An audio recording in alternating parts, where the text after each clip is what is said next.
Well, I think we're pretty well established here in terms of attendees logging on. We have a little over 100, and we're actually expecting almost twice that many based on registrations. I think we can begin. Let me just welcome everybody to the Just in the Nick of Time 2022 Central Minnesota Regional Housing Forum. We're coming up to the end of the year here.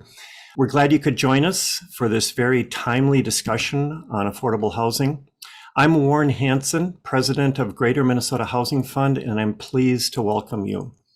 Minnesota Housing Commissioner Jennifer Ho will speak with us in just a minute. But first, we wanted to mention that this housing forum is co-hosted by Minnesota Housing, the Initiative Foundation, Central Minnesota Housing Partnership, and Greater Minnesota Housing Fund, with many other regional and statewide organizations presenting today and helping to organize this very large event. This housing forum has over 270 people registered today, and they're still joining us, so we hope that our numbers climb from the 100 plus that we have today or right now.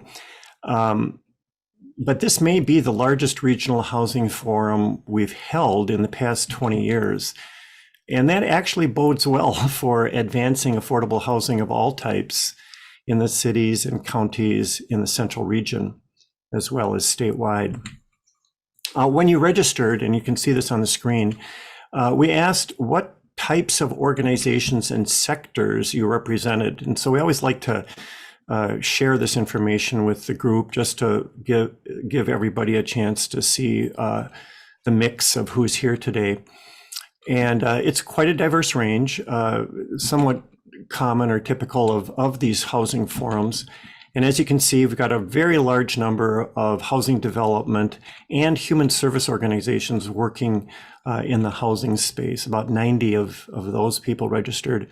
We have almost as many city and county government officials, including public agencies, and several state and federal government staff and officials.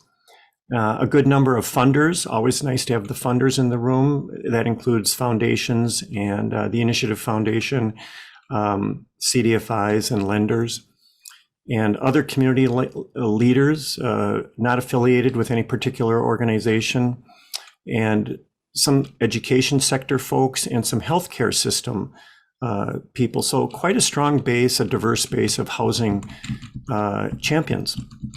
And then additionally, during the registration, we asked you what your most important housing issues and priorities are. And on the screen is kind of the top 10 list of housing issues of most interest to today's attendees. And just a note that we'll have breakout sessions on these same topics later in the agenda. So you'll be able to kind of drill down into these topics that you're most interested in, but the speakers will also be speaking to these housing areas. So kind of from top to bottom here, we've got probably the most interest in subsidized multifamily housing production. And then other areas of strong interest, just going through the top 5 here, is homeless housing needs and solutions, single family housing production and homebuyer needs, workforce housing, which tends to mean both subsidized and unsubsidized workforce housing. Culturally specific housing is a topic of long time interest in that issue. And then some other topics that you can see on the screen here, including rehabilitation of housing and senior housing, and emerging developer support, green housing, and complex housing challenges. Every project is very complex, of course, but we will have a breakout session on that one in particular too. One of the most interesting things about today's forum is that we're here after a real interesting and dramatic statewide election, which resulted in a unified state government with the governor, the House, and the Senate all led by the same party, a very rare thing to occur in any state. And when this kind of political alignment occurs, it is a great opportunity for state government to accomplish things that the leadership of all three branches agree on as priorities. And we know that housing is and will be one of those top priorities in the 2023 legislative session. So with this unified state government combined with the historic state budget surplus, which last time I heard it was 9 billion plus, maybe it's more by the time we start the session. Minnesota is really in a particularly unique, once in a lifetime moment or opportunity to make some really tremendous progress on addressing the state's housing shortage, and meaning through seeking greater funding levels for housing at the state. And trying to advance major housing policy changes. So we'll hear more about that from Commissioner Ho in just a minute. The last thing I'll just mention before turning it over to the commissioners is that we do have a fairly simple agenda today, but it's packed with experts and important information. First, we're going to hear from a panel of 5 experts in the field of affordable housing, working on some really innovative housing developments in the central region. So good case studies, good lessons to be learned from each of those projects that will be described.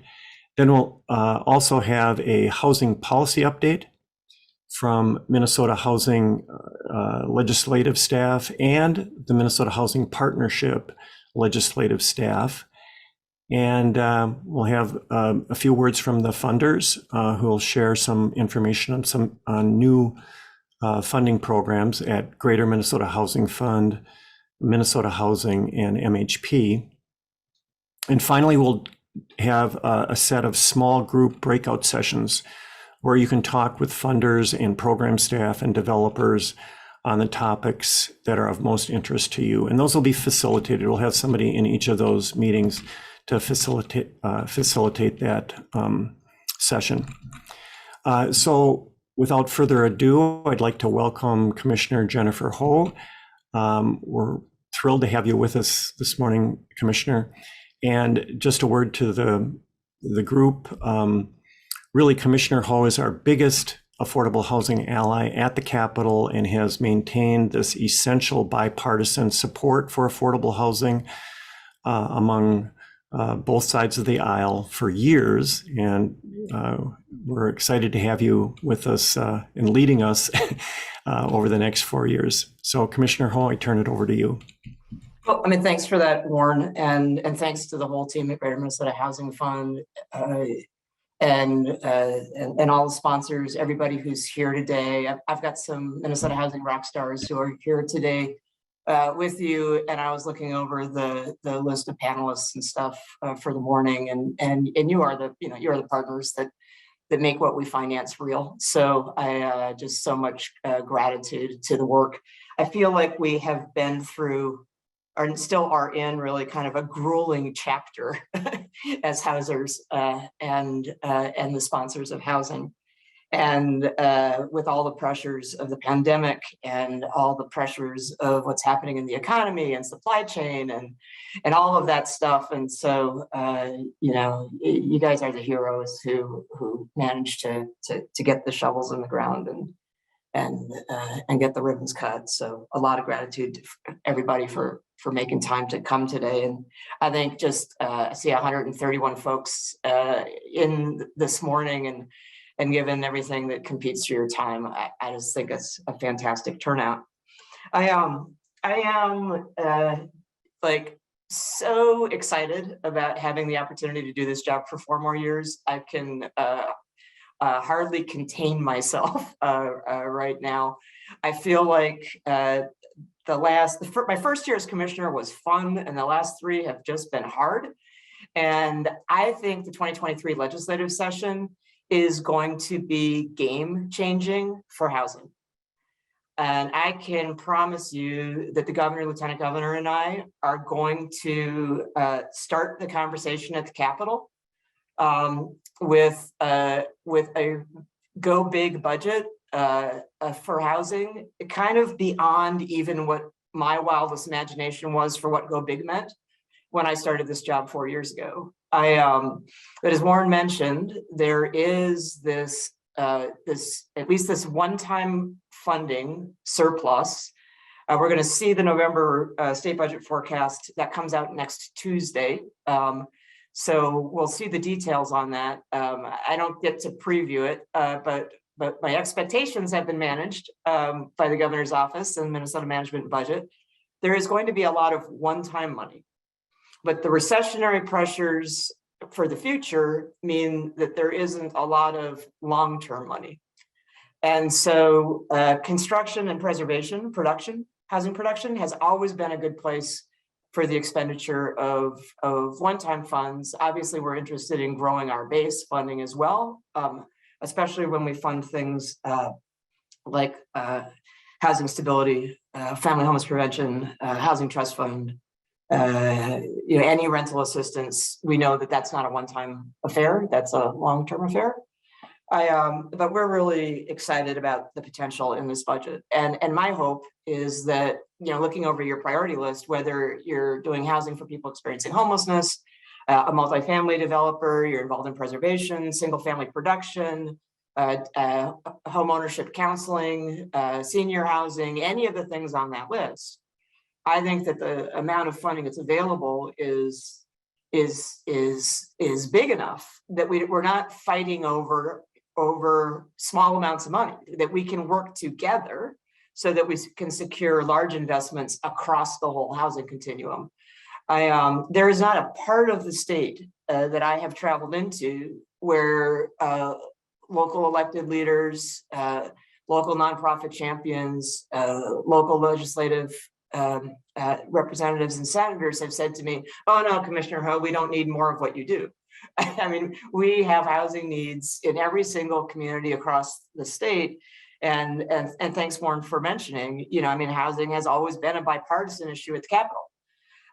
So I think this is the session 2023 to really unify around the need to go big across the whole continuum, and to think about our tactics at the Capitol so that we are all able to advocate for that full continuum of housing, as opposed to feeling like there's not enough to go around, so that we have to kind of make the case for one part over another. I think there's an opportunity to go big across the continuum. And so, my main ask of you, the champions of housing in central Minnesota, is to make sure that you are paying close attention to the legislative election results in the districts where you have produced or want to produce housing, and make sure whether you have a returning legislator or you have a new legislator, because there are 68 new legislators heading to the Capitol in January, that they understand your contribution to housing and how housing enhances the kind of economic lifeblood of the region, and that the way the legislature's investments in housing can really fill gaps in terms of the needs for housing in your region. And it's not just talk to you once in January affair. I think we have to really make sure that our legislators are hearing from us in January when they're getting started, in March and April when they get serious about the House and Senate budgets, and in May when we finish the work. So I think if everybody can just think about what are the legislative education pieces that each of us can contribute. I will be up at the Capitol. I'm going to see a lot of you on Tuesdays, Wednesdays, and Thursdays in the afternoon, because that's when the Housing Committee hearings are going to be. So see you at the Capitol live, as live human beings, on Tuesday, Wednesday, and Thursday afternoons. But I think if y'all can be asking, what can I do in January? What can I do in February? What can I do in March? What can I do in April? And how can I double down in May to make sure that we get the best ever housing budget in the history of the state of Minnesota? I promise you, the governor, lieutenant governor, and I will be doing everything in our power to make sure that happens. The one other thing that I just wanted to mention is that at at Minnesota Housing, we're also starting work on our next strategic plan. And so this forum is a great opportunity to get input for you. It shapes what we do. It shapes our qualified allocation plan. It shapes our funding decisions, what you say you need. So the folks who are working on that will be listening all day today. We also are going to be putting a survey out for public opinion on how we use the rest of our federal emergency rental assistance dollars. We have some opportunities to consider whether we use that for capital in some instances, and how we target it around emergency rental assistance. So keep an eye open for that survey. But finally, I just want to say thank you for being champions for housing. Thanks for the hard work that you do every day to help the residents that you support today and help imagine new units or new homeownership opportunities across the region. And I think, Warren, those were the high points that I wanted to cover. I skimmed through the list of attendees here, and I know this is just a great group of people. So I wish you a very productive forum, and I've got to jump to some other things, but like I said, I've got great staff here, and they're going to be taking notes and paying attention to all the conversation and chat and everything else that happens today. So thanks for hosting this, and thanks for letting me pop in. I appreciate it. Well, thank you, Commissioner Ho. And I think I speak for all of us, and we invite those of you that might be new to the whole field to consider this, that we're all committed to working with you and the agency and the governor and our legislative leaders to strengthen the important work of the agency, which then flows to the communities throughout the state and the projects and programs that the community-based organizations and nonprofit and for-profit developers produce.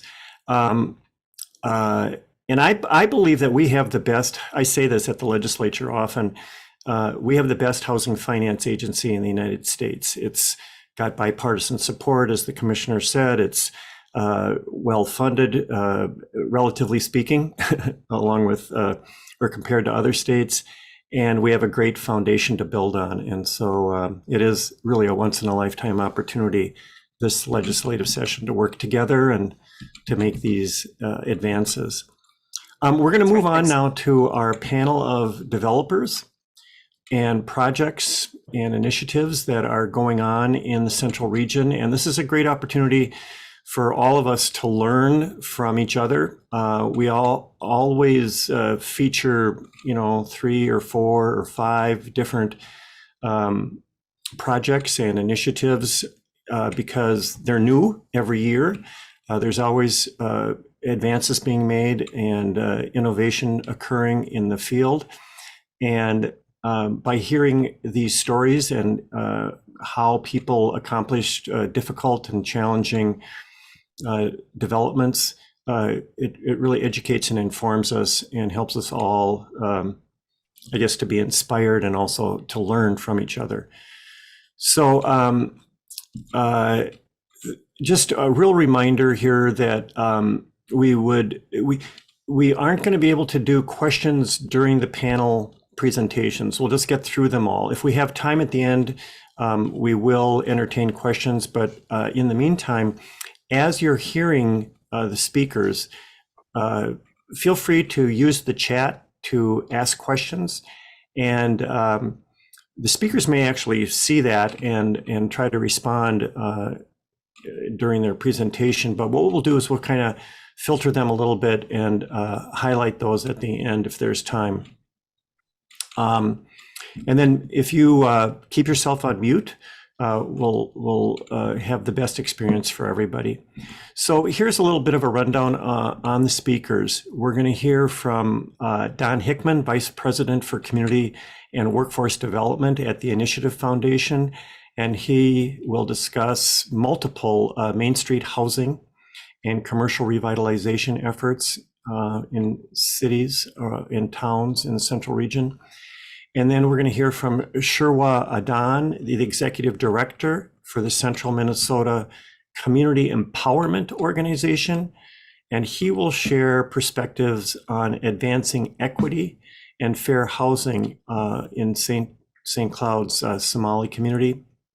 We're going to also hear from Deanna Hemish, the well-known Executive Director of the Central Minnesota Housing Partnership, a great resource, of course, for the region in terms of production of affordable housing. And she's going to share details on 2 recent affordable senior housing developments that utilized housing infrastructure bonds.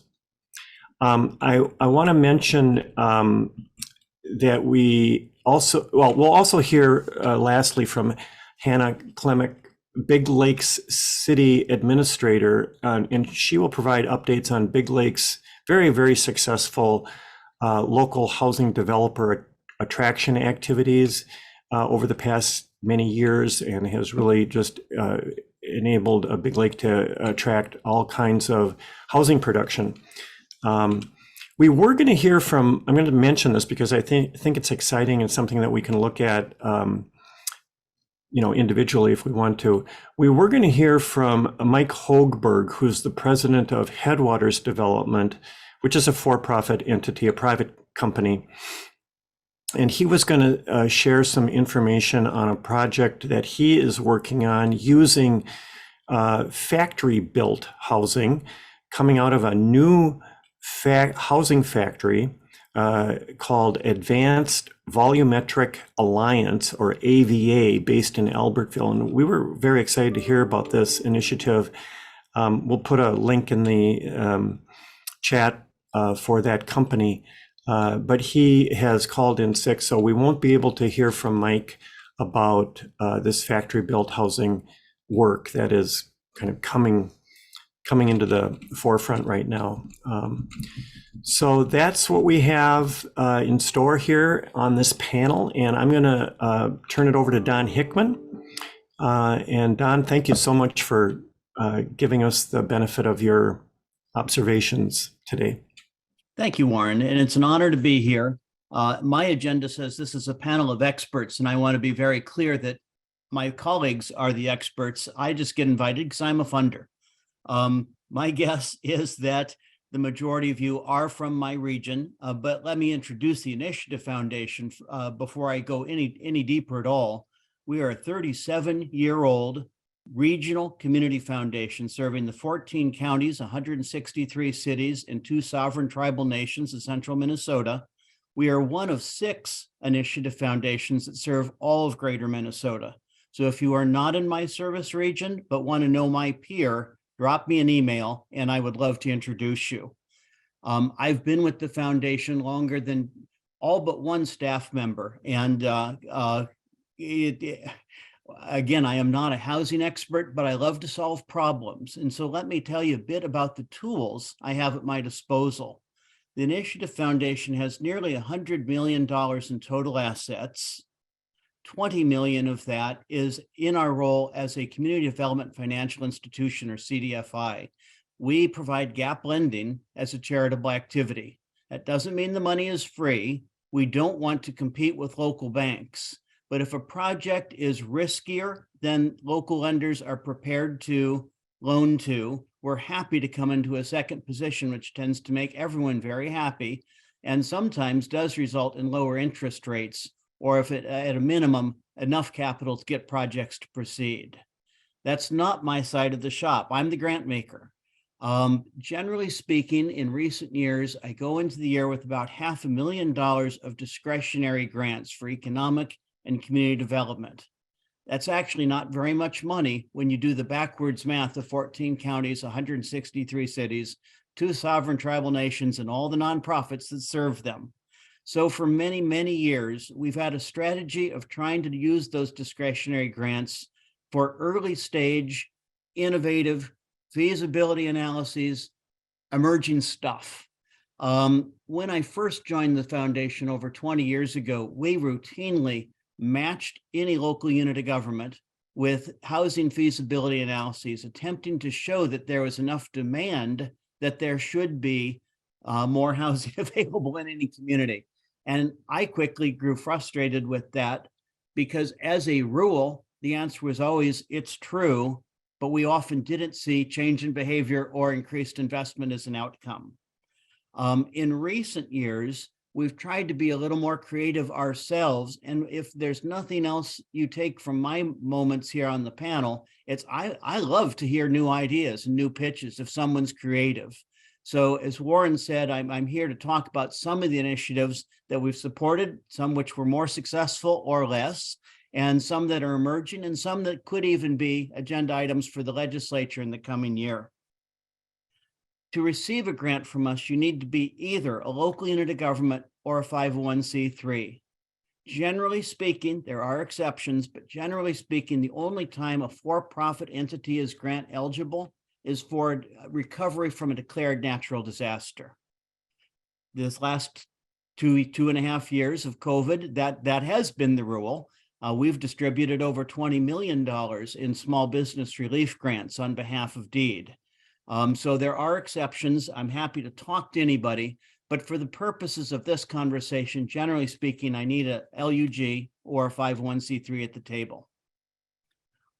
One of the more creative strategies that surfaced pre-pandemic was when the Brainerd Habitat for Humanity came to me. They were struggling to recruit and retain enough volunteers. And one of the key nonprofits in the community is Teen Challenge, a program of recovery from chemical and substance abuse for adults and teens. And a lot of the folks who were at the advanced stages of their program were ready to volunteer for community service. And the premise was they could gain some construction skills while on a habitat site. Kevin would offer them a letter of recommendation to local contractors, and many were gobbled up. This was at a time of great workforce shortage.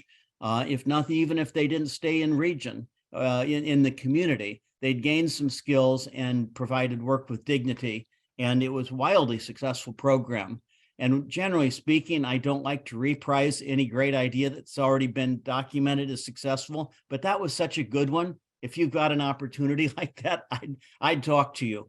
We're talking to Benton County right now about a program to work with those who are soon to be released from incarceration to help them gain construction skills, and have a long list of businesses that are eager to hire them.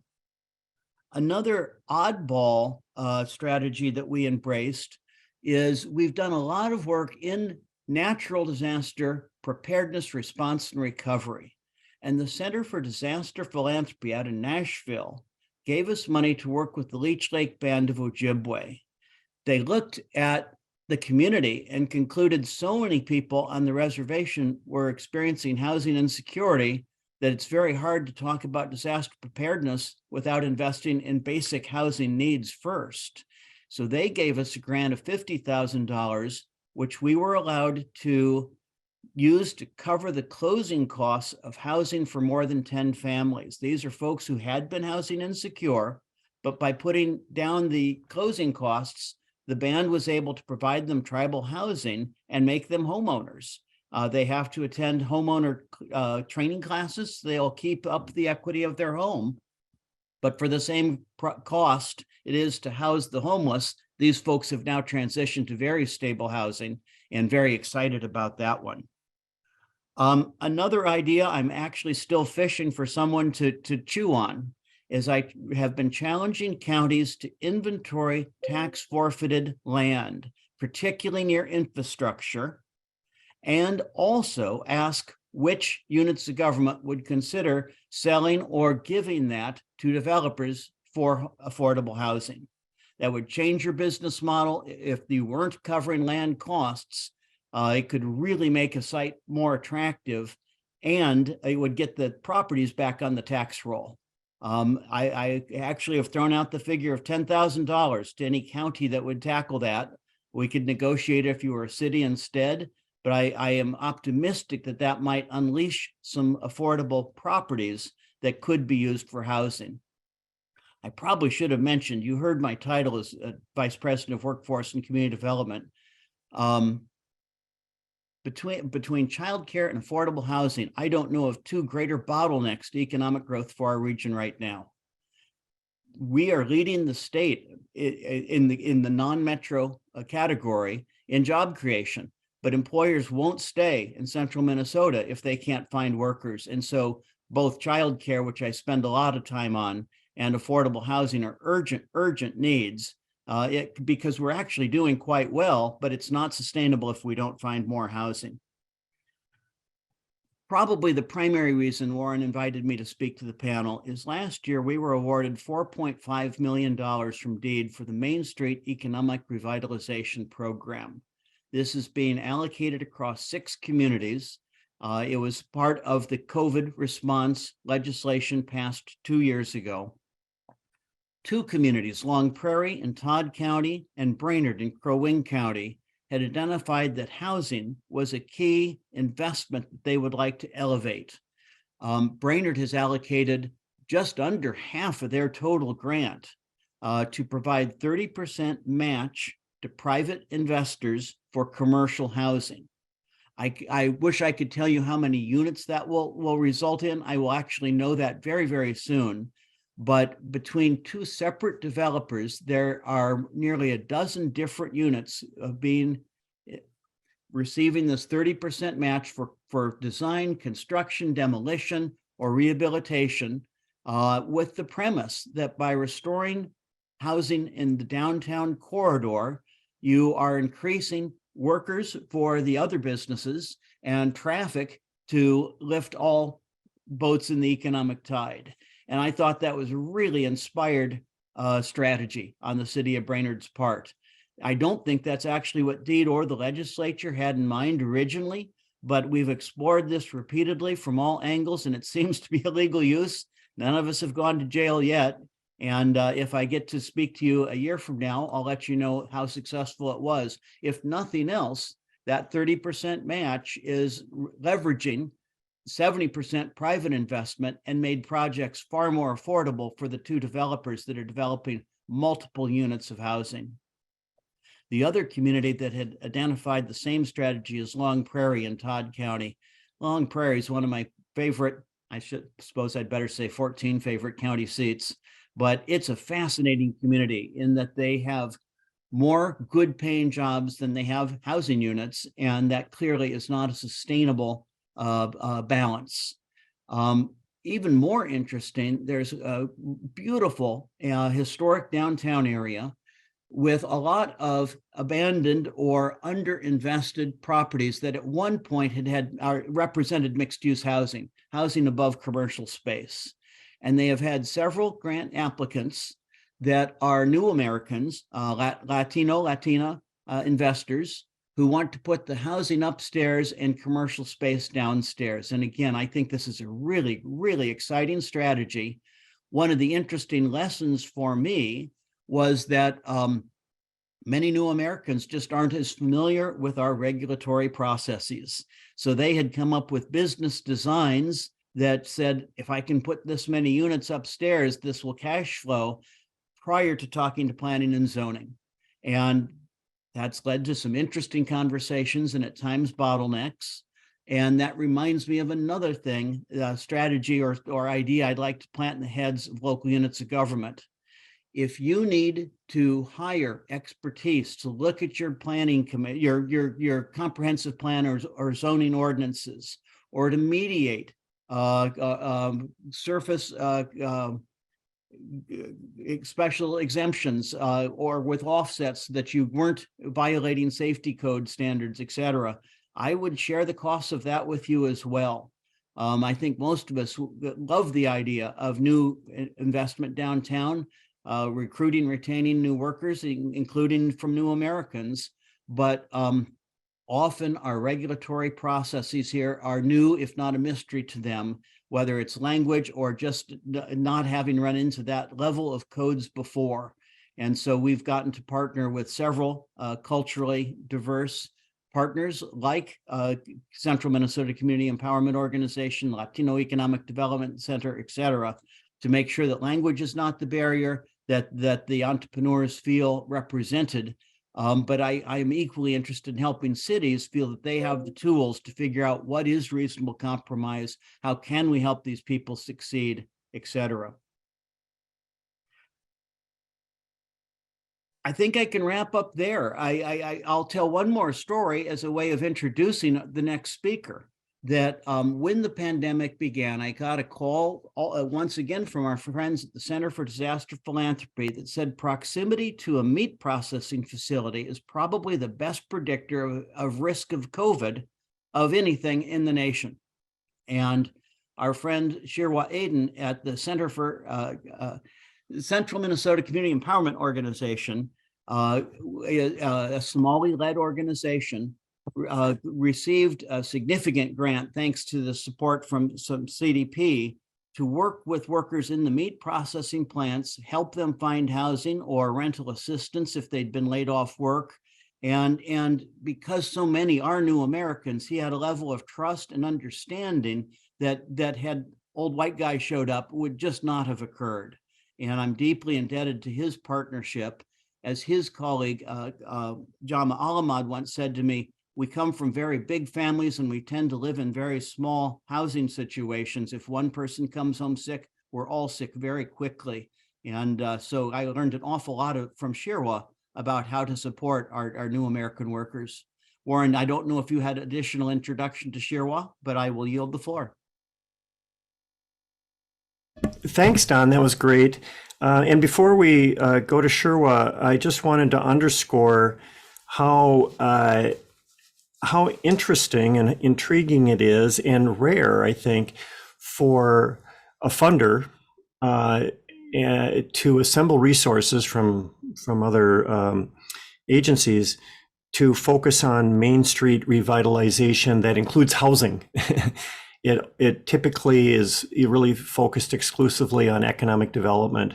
And so we look forward to working with you. I think there's probably opportunities for Greater Minnesota Housing Fund to coordinate with you to kind of leverage our resources for those kinds of residential properties or mixed use properties that have housing above commercial. I'll just mention that we've done this before.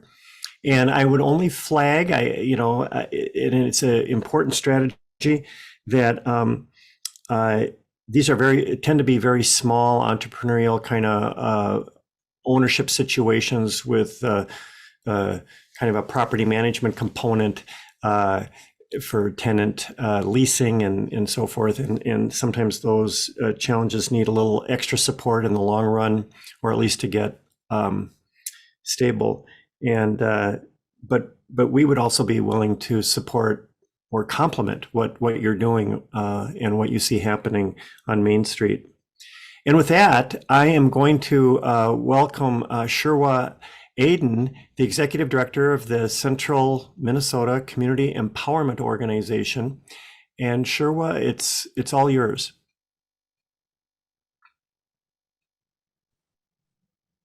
You might be on mute. Yeah, go ahead. Thank you, Warren, and really thank you for putting this together. Thank you, Don, for that introduction. Hello, everyone. My name is Shirwa Aden. I'm the Executive Director of Central Minnesota Community Empowerment organization based here in St. Cloud that works a lot with communities of color, especially immigrant population here in Central Minnesota. CMCO Group was founded in 2015 by community elders in partnership with St. Benedict St. John's University professors. And the organization just came out of community need, and just to meet some of those needs that we have been seeing in the growing population here, in the growing immigrant population here in Central Minnesota. Our mission is to support and empower Central Minnesota refugees, immigrant communities through service and advocacy. And our main goal is to listen to our communities and their concerns and their issues, and to turn that into advocacy, and in return into resources, and bringing those resources back to our communities so that their conditions and the situation could be better. Our vision is to integrate immigrant communities through economic stability, equity, culture, advocacy, and helping build bridges between communities here in Central Minnesota.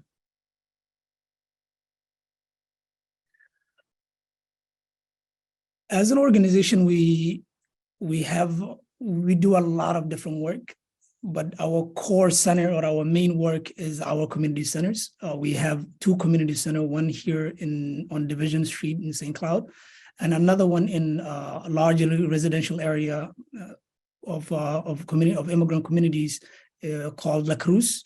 In between these two centers, we provide services from health, housing, resume support, job applications. We support a variety of work. We also have youth and workforce development in partnership with Career Solutions. We do a lot of education and training for our young people. We have 3 centers that between the 3 centers, they provide after-school programs to over 1,200 kids.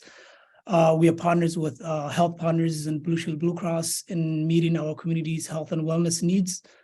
We are partners with Initiative Foundation in many of these areas, and especially in business support and economic development. And some areas I know Don has mentioned, one main area that we try to focus on is providing technical assistance to small business owners and aspiring entrepreneurs, and also bridging that community, that language gap for our business communities when it comes to getting finances or building their businesses, or even taking part in the Main Street funding and helping some of our business people apply for those grants. St. Cloud area housing and East African community. So there's been a huge culture change and a population growth here in central Minnesota in terms of immigrant population. And to give you an example of that, if you look at the school district here in St. Cloud area, close to a little bit over 60% of the students are students of color. And that is a huge change. If you look back 10 years ago, that is a huge and drastic change. And according to 2021, while the research greater St. Cloud population has grown about 7%, while the population of color has doubled. And on the other hand, when it comes to housing, just 11% of Black residents in St. Cloud own their own homes, compared to 25% across Minnesota. As an organization, we have seen a lot of changes when it comes to the services that we provide and the individuals and community members that are coming to our community centers. Before, it used to be a mix of different services, and more recently, we have seen a lot more concerns and needs around housing, and a lot of those problems are evictions, non-contract renewals, and other things. So some of the problems that we're seeing in central Minnesota is the lack of affordable housing and the availability of affordable housing. And I think this is not a problem only to central Minnesota and only in Minnesota. I think this is a problem for across the country. But another issue that we're seeing in central Minnesota, like what Don has mentioned, our families are large families, and we tend to see that there is not the availability of 4 or 5 bedroom apartments are limited, and those that are available are really expensive compared to other apartment units. We also see quite a bit of evictions. We also see tenant right violations when it comes to renters. There's been quite a bit of overcharging residents for water, sewage, and other things. So if someone has signed a contract for $1,000, they're more likely getting another additional $400 for water and sewage and other things. And sometimes we go out to those property managers and we ask them, hey, what's going on here, and what is this additional charge coming from? But what we find is they're constantly telling us, oh, we have a way to figure out how much water each unit is using. And really, that is not something that we are understanding or the community members are understanding. So we're seeing a lot of that. And we're also seeing quite a bit of other renters violations in other areas. Another issue that we've been seeing a lot more of is non-contract renewals. And we understand that landlords and property managers have the right not to renew any contracts as they wish, but we've seen a lot more than we used to see in the past. Rent is going up across the board. We're also seeing there are some residential neighborhoods that the community has been living in for the past 20 years, and we're seeing a lot of those appliances and a lot of need for maintenance, and the appliances getting old. And we're seeing a lot of those charges and those things that initially should go to the landlord or the property managers is being passed on to tenants because they have lived there for so long. But honestly, it really doesn't justify a renter buying appliances for landlords. Another thing that we are seeing, and this is, I think, a really concerning issue and something that we see quite often, is lack of cultural context or lack of cultural competency in term on the side of property managers and landlords, where they're not paying attention or they're not given any consideration to culture where it's due.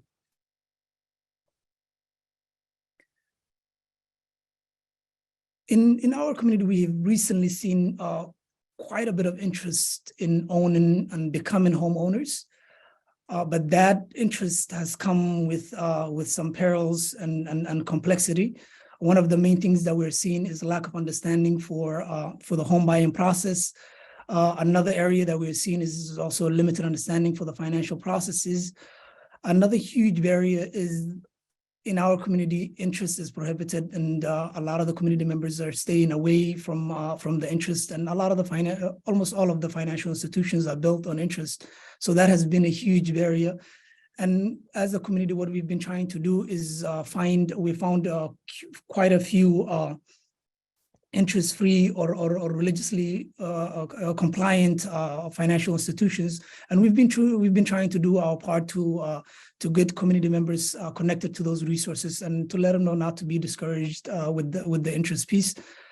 But on the other hand, with this interest, there has been quite a bit of predatory lending process with contract for deed. We have seen community members being given contracts for 10 years that are making them obligated to pay about $5,000 to $10,000 a month. And this is not something that an immigrant family that is just trying to get their own homes. It's not a financial obligation that they can meet. And we've seen quite a bit of this, and there have been some articles and other work that has been done around this. But really, we've seen quite a bit of predatory lending process from agencies and some financial individuals that are coming from the woodworks that are taking advantage of the community. We've also been seeing some disconnect when it comes to down payment support with our community and the availability of that resource. Next. Some allies and some solutions that we have been trying to see or seek out have been increasing our staffing capacity to do more tenant right advocacy and to create tenant committees in those neighborhoods. And also in this effort, we're hoping to prevent some of the homelessness and evictions that we're seeing throughout the community, increased legal advocacy. So when community members reach out to us and they describe the living conditions of some of the units that they're living in and some of the abuses that they're seeing from property managers and landlords, what we try to do is get them connected to city inspection in the city of St. Cloud, and to see if that could be some the first phase of overcoming those issues and maybe inspiring the property managers and the landlords to take care of some of those problems. And where there's a lot of overcharging or exploitations, what we try to do is get the community together and try to reach out to Attorney General's office and Keith Allison and see if there is something if this is something that we can bring to their attention in partnership with the community. Another area that we have been really leaning on quite a bit is just connecting the community to legal aid services here in Central Minnesota, and seeing if that additional legal aid could ease the community's problems with the housing, and getting those individuals that have dire needs or immediate needs to legal services, so that they can stay in their home and keep their families housed. An idea that we have been trying to see if we can make it happen, and I think we have had quite a bit of communications and dialogues within the community, has been creating an advocacy hotline where community members could actually call in and that could do some of that work. There's one available in the Twin Cities area. I think it's called Homeline. And that is just a bit out of the way. And what we wanted to see is something here based in central Minnesota that could actually do that work more immediately, and that could be here and organizing some of the community around protecting their rights and staying in their homes. Another area that we hope to see some work being done in is seeing property managers change their approach and hiring more diverse staff and more culturally competent individuals to do some of this day-to-day work in these properties, and also encouraging maybe some cultural competence training for their staff. Next. When it comes to home buying and this interest that we're seeing in our community, we've really been at the forefront in doing some of this work, increasing doing first-time home buyers classes in partnership with Department of Commerce and in partnership with also African Development Center as an educator. Also doing some educations around contract for deed and the dangers of that. Connecting community members to resources and coaches to help them with the process of buying a home, creating informational technology, informational content that is the language that the community would understand, and getting that information out to the community, directing the community members to interest-free financial resources. Advocating against predatory lending process by creating videos and informational content and getting that information out, and also trying to connect some of those down payment resources to the community. Next. Some of the ideal solutions and resources that we really love to see in central Minnesota is really an increased availability of affordable housing, and also having property developers of color that are developing affordable housing in central Minnesota. And I think that would really be a game changer when we have developers of color that are managing properties and developing properties. That would really change the landscape it would really change the landscape for renters and potential home buyers. Another area that we really wanted to see some change on, this really has not been enough funding or resources for housing advocacy. So what we hope to see is additional funds or additional resources being allocated to advocacy, because the need is there and is gonna get worse, and it is getting worse as we're seeing it right now on the ground. And another area that we hope to see in some changes is bridging and gapping that cultural competency in terms of property management and dealing with tenants on day-to-day basis. Final slide. Thank you, everyone. I will stop there, and here's my contact. Thank you, Sherwa. That was fantastic. I think we all heard loud and clear a whole range of tenant rights issues that are affecting your community, and the need for correcting that and advocating for better landlord-tenant relations. I think we're also hearing loud and clear that home ownership is a goal and a strong agenda for your organization and the community, and there are challenges there that include the need for homebuyer education that's culturally competent.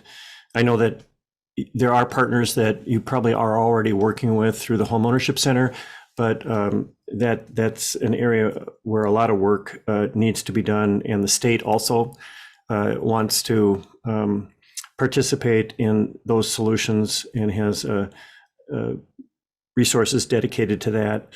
When you talk about the staff capacity of your organization, the need for more legal advocacy, and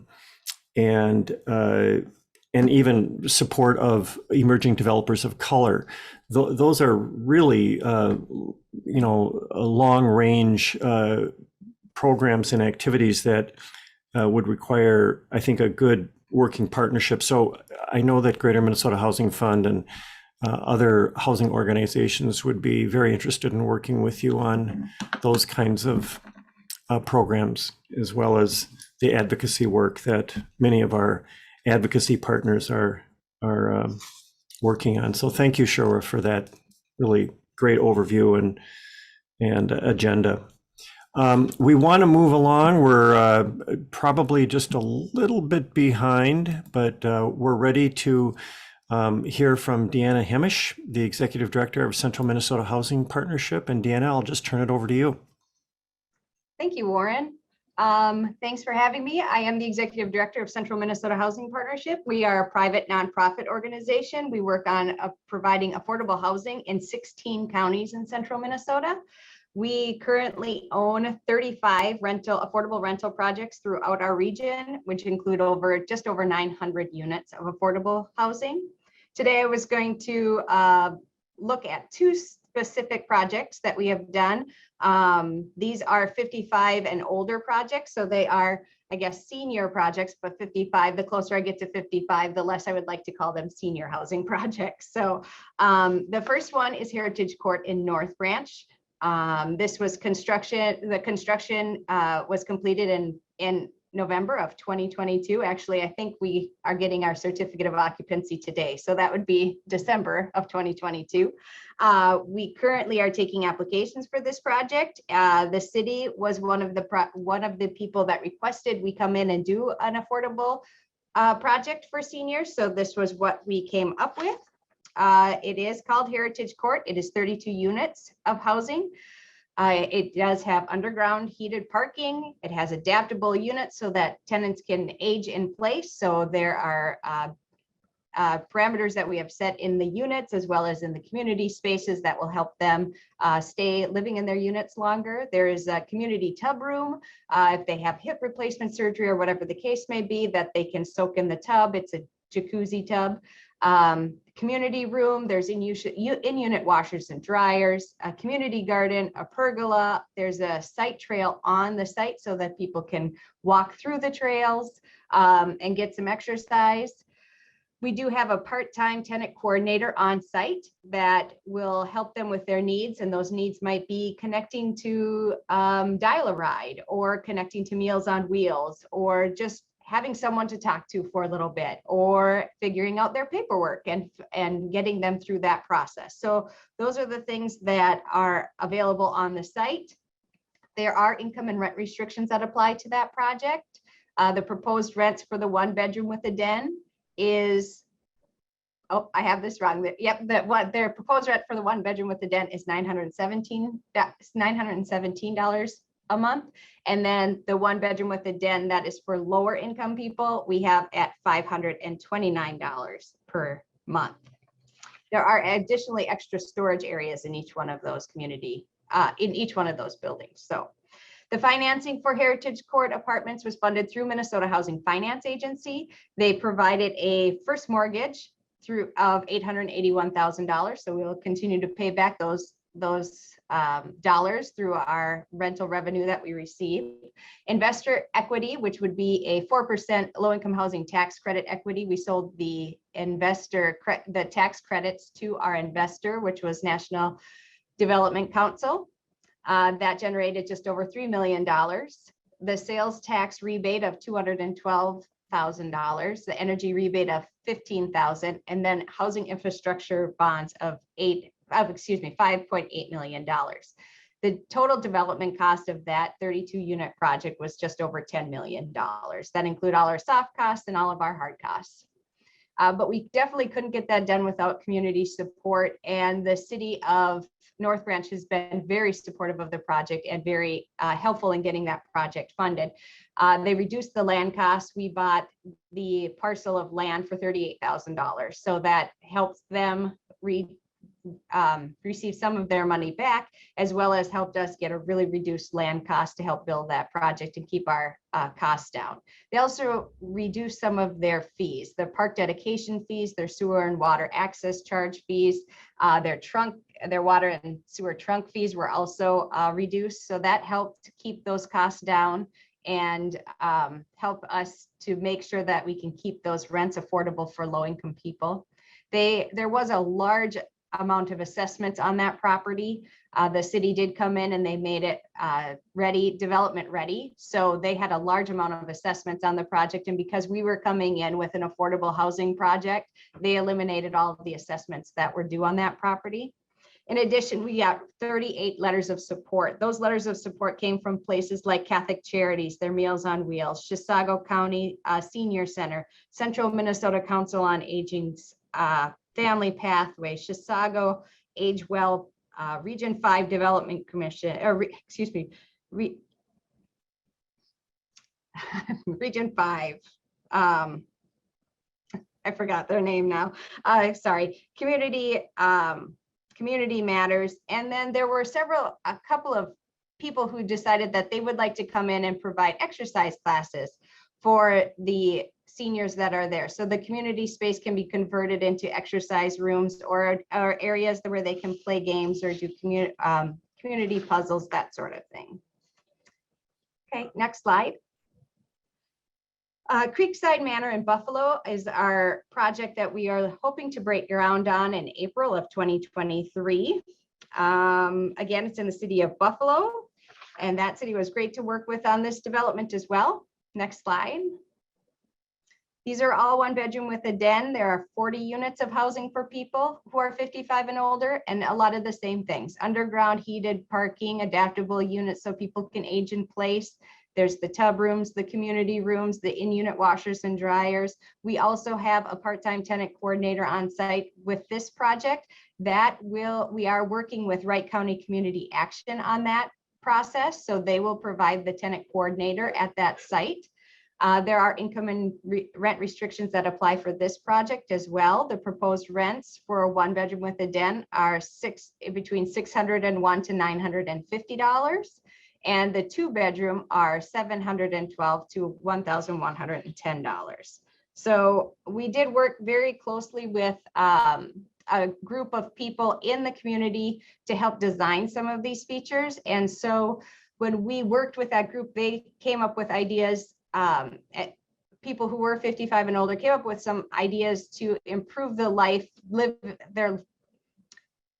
improve the property so that they would like to live there. So we increased the lighting. We did some 2 bedroom units. We did lots of countertop space. Those were all things that they wanted to include in the project. And before we do any sort of application to Minnesota Housing Finance Agency, we do pre-bid these projects so that we know how much the construction is going to be, but with the economy, you never know what's going to happen. And so what ended up happening is once we bid this project out, we came back and once we bid the project out on the front end, we submit an application, we got funded, which we were super excited about. We went out and did a formal bid to our general contractor did a formal bid to their subcontractors, and our bid came back at $2.5 million over budget. So as you can imagine, that's not something that's easy to cut down. You can't value engineer or cut costs out of your project by $2.5 million. So we had to come up with a lot of strategies to bring back that project and get it back into budget. And so we had been working on that. We had worked with the city. The city was able to waive some of their requirements on the amount of brick on the front of their building, some of their outdoor space requirements, things like that. That helped reduce some of our construction costs. We reduced some of our soft costs. We were able to get better deals with maybe some of our appraisal and our community or our testing and things like that. So we were able to reduce some of those soft costs. We qualified for a larger mortgage, and the way we were able to do that was we were able to increase the rent slightly, which helped us increase the mortgage amount. And then we did go back to the city of Buffalo and ask them if they would be willing to give us a 25-year TIF note instead of a 15-year TIF note. What TIF is, tax increment financing. And so the city was able to do that to help alleviate some of this gap. They provided us with that 25-year TIF note. We as the developer are deferring some of our developer fee to help reduce some of those costs on the front end. And then the additional gap was covered by Minnesota Housing Finance Agency. So I'm glad to say that we do have the project back into budget. And so the funds for that project are included here. We do have a first mortgage of about $2.4 million, the sales tax rebates of $261,000, energy rebates of $44,650. Housing infrastructure bonds is what they were able to increase at $12.5 million. And then we are deferring our developer fee of $325,000. That gives us a total development cost of 15.5, almost 15.6 million. But again, that comes from community support by this Buffalo HRA, who provided us the tax increment financing, and the city of Buffalo, who provided that 25-year TIF note, the community feedback on the design and the development of that project, and then our partnership with Wright County Community Action, where they are providing those services to the seniors. The biggest lessons I think everyone needs to know is that every project is different. Every community is different. Getting that community support is so important. We received that community support in both Heritage Court and Creekside Manor. And you can't control everything. So we didn't know, you do your best job. We bid out our project beforehand, and the economy changed, and we have a $2.5 million gap. So you just never know what you're going to come into when you're developing projects, whether it's a senior project, a family project, it doesn't matter. Every project is different. They all have their own little barriers. I think my advice is to just continue to ask questions. Make sure that you know what you're getting into. Ask the question. No one wants you to fail, especially after the project's been funded. No one wants the project to fail. So they'll all help you. Everyone will help you try to work through any sort of gaps or barriers that you have. And then just keep the funders involved. They have a lot of knowledge. They do this all of the time. So they have the experience and the expertise that maybe they have done a development where your situation happened to a different developer or similar to another developer, and they can give you that feedback and give you that expertise as well. So I guess that's my takeaway from this. My next is my contact information. So if you have any additional questions, please connect with me. Thank you, Deanna. That was fantastic. I think that what you described in the main here is a big takeaway, is the very chronic and frequent perennial issue of that financing gap that results from, and it's worse this year than ever, results from the increase in costs and labor and materials and so forth. And that the way you solve that is through everybody collaborating, all the stakeholders doing their share, whatever they can do, sharing the pain, so to speak. And the other big lesson learned that I heard, that you didn't quite say it this way, but it's that perseverance, that just never give up, don't get discouraged, just work toward that goal no matter what happens. And most parties to one of these projects are empathetic about that kind of an issue and will work together. I have one question for you, and I know we weren't going to ask questions, but on a senior project like this, which is a growing demand around the state, and this is these are affordable projects, do you know whether or not any of the seniors that are moving into this affordable rental situation might have been previously homeowners who were downsizing? They may have owned a very low-cost home that they bought a long time ago, so you wouldn't necessarily think that they would be homeowners. But did anything like that occur among the renters that you know of? Well, we're filling our first project now. So I don't have any statistics on it, but I do know that that one or two of those applications are from people who have houses that are Yeah. downsizing. Yep. So what's interesting about that is that indirectly what's happening whenever senior projects are being built, including some of these affordable projects, is that single-family homes are being freed up for new home buyers. And that helps with the housing supply for single family. But thank you, Deanna. That was really fantastic.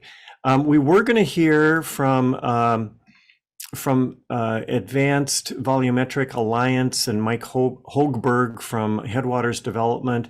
We'll put the link to Advanced Volumetric Alliance in the chat again. Jeremiah put it in once before, but we have some new attendees. And the really interesting thing about this, which we're not going to be able to talk about because he called in sick, is that there's a new plant for manufactured housing, multifamily type properties in Albertville. And we're seeing more of these crop up, more plants. There's going to be one in Minneapolis. There's one down in Owatonna, one in, I think, Hastings, and one now in Albertville. So I think our industry is changing, and with more competition and more experience, this may in fact help reduce costs as well. I think what we're going to do now is we're going to take a scheduled 5-minute break, and then we'll come back at 10:20. Don't miss our next speaker, Hannah Klemick from Big Lake, who will talk about their citywide developer attraction activities and program. Well, greetings, everybody. And we're going to move right along and introduce our next panelist. So I'm going to turn it over to Hannah Klemick from Big Lake. I've known Hannah for, I'm guessing, 20 years almost, and admired the work that you've done, Hannah, in the Central region. So Hannah, it's all yours. Thank you for joining us. Good morning, everyone. My name is Hannah Klemick, and I'm the city administrator for the city of Big Lake. I've been the city administrator for a very short amount of time. It's just since last April. If you were to ask me how I like it or if I know what I'm doing, I would say absolutely, I don't know. Because all my career up until April has been in community development. So 18 years ago, I started at Central Minnesota Housing Partnership, and I got to work with Deanna Hemish. So it's really fun to see some familiar faces out there and hear from you. So my work with CMHP, though, is where, my career started in affordable housing. And Duffy Development is one that sticks out because when I started in Big Lake, that's the first project I worked on here again. So with CMHP, I led the continuum of care, and we provided support for the project. So once I started with the city of Big Lake, I realized we had a 0% vacancy. And that's a problem, vacancy rate for rental. So I worked with Don Hickman at the Initiative Foundation for a housing study. That was our first strategy in calling in some more developers. So that worked, and we called in market rate as well as affordable. Common Bond was one of the first ones that came through. We got to work with Cecile Bedore, which I see you, Cecile, on here. That was a tough project, and the city of Big Lake has dealt with quite a bit of not in my backyard type attitudes. So we held a lot of community meetings around that one. But it is a success. They are really constructing their building now. It's been some time. Aon is another developer that we called into the city with the housing study. They were able to prove the 0% vacancy rate.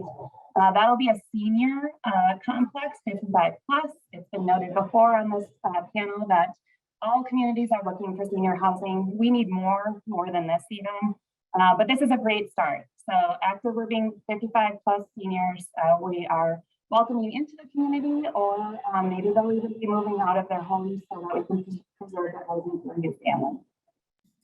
So yeah, and we'll be submitting their final applications to us here shortly.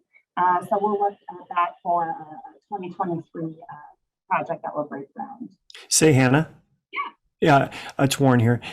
We're having a little difficulty hearing you. I don't know if there might be a piece of paper covering your mic or anything like that on your laptop, or maybe just in this case, just if you lean in a little bit and maybe a few inches closer to the mic, we can probably hear you better. We're hearing it a little low or muffled, and we can make it out, but we got a couple of comments. So sorry to interrupt you. Apologize. Okay, should I kind of start over? Or can you hear No, me? I think you did great, but it might just be proximity to the mic in this case. My laptop towards me, so I apologize for that. But yeah, so basically what I was getting at was that I saw, coming into Big Lake here as a community development director, that there was a 0% vacancy, and we really needed a study behind that justified it to call in developers, and developers can utilize for LIHTC projects. So Common Bond we're working with right now, and we're working with right now. It also has helped to call in market rate developers as well. Keepers we're working with out of Brainerd Baxter. So, in seeing the housing need really stemmed from the 0% vacancy, as well as the fact that our zoning, we noticed right away when our community development department was built back up after the recession, that, our zoning has a lot of green fields for commercial and industrial.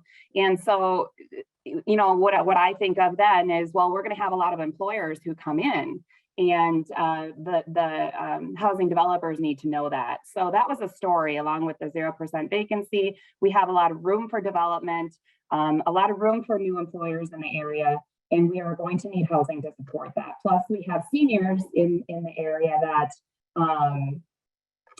will be needing to move into another type of housing so that we can preserve that housing.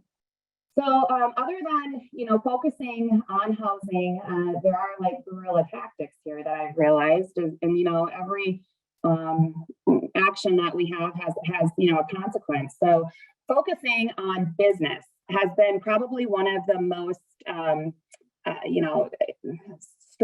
strategic strategies or strategies that have offered the community success in housing. We focused a lot on business retention and expansion efforts. So we really try to honor our business community here in making sure that they do feel supported by the city.